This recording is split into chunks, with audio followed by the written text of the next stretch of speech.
Historicamente, o Flamengo sempre foi um clube que revelou muitos talentos, o maior deles, o craque e ídolo máximo do mais querido, Arthur Antunes Coimbra, o nosso Zico.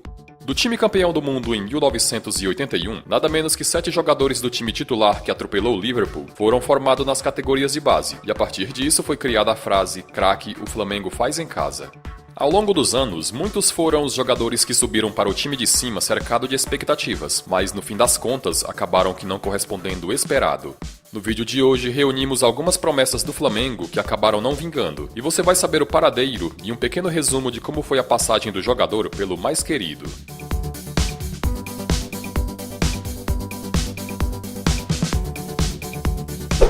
O meio-campo Nélio Rodrigues, ou simplesmente Nélio, surgiu no Flamengo no início dos anos 2000, fazendo a sua estreia no time profissional no clássico contra o Vasco, válido pelo estadual de 2001. Intercalando entre o time de juniores e o time de cima, Nélio tinha um grande potencial, chegando a ser comparado com Zico e marcando presença em seleções de base do Brasil. Devido quase nunca ter sequência e insatisfeito com o retorno para o time júnior, o jogador passou a pedir mais oportunidades nos profissionais, chegando a se desentender com a diretoria e pedindo para deixar o clube.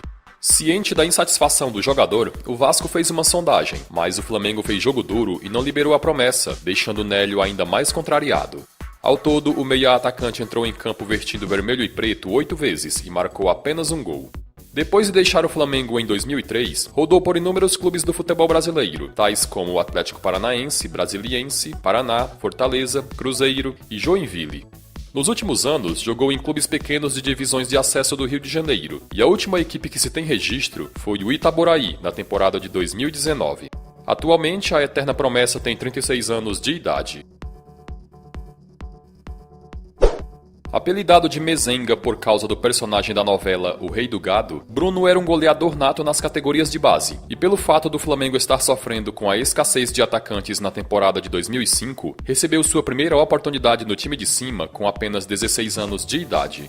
Entre idas e vindas do time de juniores, as poucas chances que o jogador teve em sua primeira passagem pelo Flamengo foram com o técnico Celso Rotti, o mesmo que lhe promoveu ao time de cima.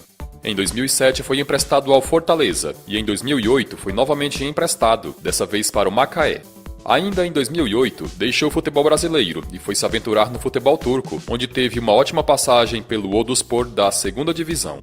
Retornou em meados de 2009 à Gávea, tendo feito parte do elenco que conquistou o hexacampeonato brasileiro. Permaneceu no Flamengo até junho de 2010, quando se transferiu para o futebol da Polônia, passando ainda pelo Estrela Vermelha da Sérvia e novamente pelo futebol turco, até ter o seu contrato encerrado em definitivo em 2013. Entre idas e vindas, Bruno Mezenga entrou em campo pelo Flamengo em 32 jogos e marcou apenas 4 gols. Recentemente, o jogador vestiu a camisa do São Caetano e do Vila Nova de Goiás, e em 2020, com 31 anos de idade, está atuando no futebol da Tailândia. Felipe Gabriel foi alçado ao time de cima do Flamengo pelo técnico Júlio César Leal, e com passagens pelas seleções de base do Brasil, o garoto despontava como uma das esperanças no fraco time montado para a temporada de 2005. Não demorou muito para assumir a titularidade naquele péssimo time, colaborando com gols e assistências. Entretanto, vez ou outra sofria com lesões, que o deixavam fora de combate por vários jogos, e a sua passagem pelo Flamengo foi encerrada em 2006, tendo entrado em campo 63 vezes e marcado 6 gols. Seu vínculo com o mais querido foi até 2008, e no período longe da Gávea, ele atuou por empréstimo no Cruzeiro, no Nacional da Ilha da Madeira de Portugal e na Portuguesa, onde teve grande destaque. Ainda jogou no Kashima Antlers do Japão, e no futebol brasileiro, além de Cruzeiro e Portuguesa, o jogador teve uma passagem de destaque no Botafogo, uma relâmpago pelo Palmeiras e outra frustrante pelo Vasco, e o último clube em que esteve vinculado foi o Boa Vista de Saquarema na temporada de 2018. Atacante rápido e bastante habilidoso, Paulo Sérgio foi promovido ao time de cima do Flamengo em 2007 pelas mãos do técnico Ney Franco, e o primeiro gol como profissional não demorou muito para acontecer, já que saiu logo no 5º jogo, em um clássico contra o Botafogo. Empolgado com o início promissor da joia, a diretoria na época estipulou sua multa rescisória em 20 milhões de euros e assinando o contrato até o fim de 2012. Porém, com a pressão que todo jogador carrega ao vestir o manto sagrado, Paulo Sérgio começou a receber poucas oportunidades em 2008 e já em 2009 foi emprestado ao Figueirense. Até o fim do seu vínculo com o mais querido, o jogador ainda atuou por empréstimo no Estoril de Portugal e no Náutico. Entre idas e vindas, Paulo Sérgio entrou em campo vestindo vermelho e preto 30 vezes e marcou 4 gols, sendo que 2 desses gols foram em clássicos contra o Botafogo. De 2013 em diante, já sem vínculo com o Flamengo, o atacante rodou por diversos clubes do Brasil e da Ásia, passando por Avaí, Criciúma, Fortaleza, Juventude e atualmente com 30 anos de idade, veste a camisa do ABC de Natal, após começar 2020 atuando pelo Cascavel do Paraná. Após agradar Vanderlei Luxemburgo nos treinamentos, o volante Luiz Antônio foi alçado ao time de cima do Flamengo em 2011, e as boas atuações rapidamente lhe renderam uma vaga no time titular. Ao lado de jogadores experientes como Ronaldinho Gaúcho e Thiago Neves, o garoto pôde jogar com menos pressão, embora, como é normal para uma jovem promessa, sempre oscilava entre boas e más atuações. Na final da Copa do Brasil de 2013, Luiz Antônio teve atuação memorável, colocando uma bola na trave em cobrança de falta e ainda dando assistência para o gol do título marcado por Hernani Brocador. Porém, no começo da temporada de 2014, o jogador entrou em litígio com a diretoria, cobrando dívidas trabalhistas, situação essa que ocasionou no seu afastamento e ainda deixou a sua imagem com a torcida estremecida. O volante deixou o Flamengo no final de 2015, tendo entrado em campo em 178 jogos e marcado 10 gols. Desde então, atuou por empréstimo até o fim do seu contrato por Sport, Bahia e Chapecoense, e atualmente está no futebol dos Emirados Árabes. Nixon começou a jogar futebol no Porto de Caruaru, cidade do interior de Pernambuco, e após se destacar, foi levado ao Flamengo para fazer um teste, onde foi aprovado e acabou permanecendo no Rio de Janeiro. Teve passagem bem-sucedida e goleadora pelo Sub-20 do Mengão, recebendo uma primeira chance no time de cima em 2012, e o seu primeiro gol como profissional aconteceu num clássico contra o Botafogo. Fez parte do elenco campeão da Copa do Brasil de 2013 e do Campeonato Carioca de 2014, e foi justamente em 2014 que o atacante viveu o melhor momento com a camisa do Flamengo, marcando gols importantes no Campeonato Brasileiro que contribuíram para o time fugir da zona da confusão. Graças a esse bom momento, Nixon teve o seu contrato renovado até o fim de 2018, a pedido de Vanderlei Luxemburgo. Entretanto, 2015 não começou muito bem para o garoto, já que sofreu com lesões, além de ter passado por cirurgia no joelho, ficando de fora do restante da temporada. Sem espaço, foi emprestado em 2016 ao América Mineiro, passando ainda por Red Bull Brasil, ABC de Natal e Kalmar FF da Suécia, até o fim do seu vínculo com o mais querido. Ao todo, o jogador entrou em campo vestindo vermelho e preto em 75 jogos e marcou 14 gols. Atualmente, Nixon defende a camisa da Portuguesa da Ilha.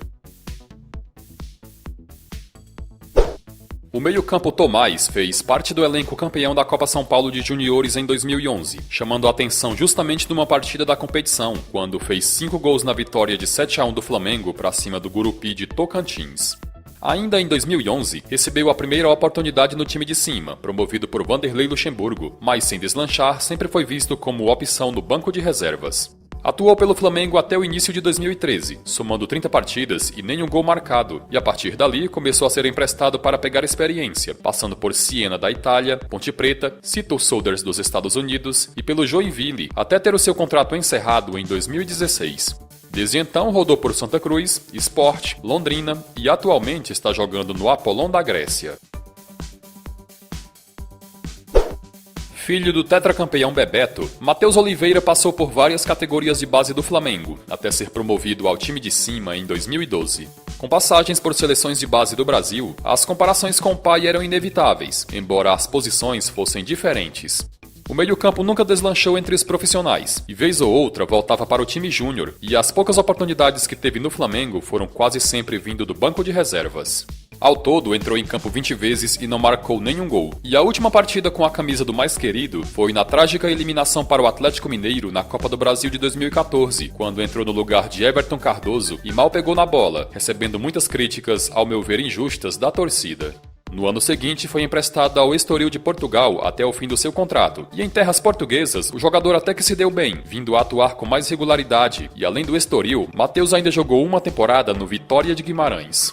Atualmente, o meio-campo está vinculado ao Sporting de Lisboa. Douglas Baggio começou a jogar futebol no Santa Cruz, e ainda na categoria Sub-15 se transferiu para o Flamengo, onde fez o restante de sua formação. Na base sempre teve faro de gol aguçado, chegando a marcar nada menos que 72 gols durante o ano de 2012, o que chamou a atenção de gigantes do futebol europeu, como Milan, Real Madrid e Barcelona. Seu nome é em homenagem ao craque italiano Roberto Baggio, bastante conhecido por nos dar o tetracampeonato. Seu primeiro jogo como profissional aconteceu no Campeonato Carioca de 2014, no empate em 2-2 contra o Bangu, e após essa aparição, o atacante voltou para a base, não sendo mais aproveitado no time de cima naquele ano. Em 2015, Luxemburgo lhe promoveu definitivamente, mas as chances continuaram poucas, só atuando em partidas amistosas. Deixou o Flamengo em 2016 com apenas 4 partidas e 1 gol marcado, e o garoto acredita que o fato de ter recebido poucas oportunidades foi por conta de sua altura, já que medindo apenas 1,70 m é considerado baixo para a posição de centroavante. Desde então rodou por Luverdense, Ceará, Mirassol, Boa Esporte e Brasil de Pelotas, e atualmente defende as cores do Santo André. Fala galera, gostaram do vídeo? Então não esqueça de deixar o seu like, junto com a sua opinião nos comentários.